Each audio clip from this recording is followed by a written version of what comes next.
Before you ride a subway or bus in Korea, there's one costly mistake travelers make every day: forgetting to tap out. In the next few minutes, I'll show you how to buy, charge, and use a T-Money card without losing money. T-Money is Korea's rechargeable transit card. You tap it to pay on subways and buses nationwide.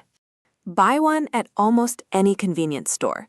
Just say, T-Money card, please. It costs a few thousand won and starts empty, so load it with cash right there. Or use the machines beside any subway gate. Tap English, place your card, feed in your bills. For a few days of travel, 25 to 30,000 won is a comfortable start. Plan your route with Naver Map or Kakao Maps, not Google, which isn't reliable for transit here. At the gate, tap your card on the T-Money sensor and walk through. And that mistake from the start?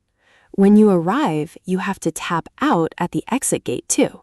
Tapping out keeps your fare right and unlocks your transfer discount. Buses work the same way. Tap when you board at the front. And tap again when you get off at the back. Forgetting to tap out on the bus is one of the most common mistakes travelers make.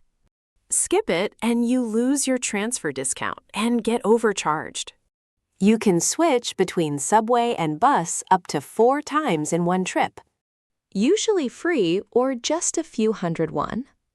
As long as each transfer happens within about 30 minutes.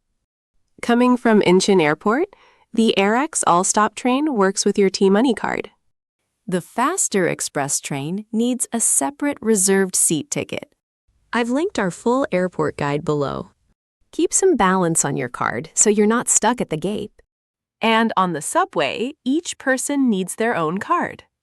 For fares, Korean phrases, and the full guide, use the link in the description. Safe travels in Korea.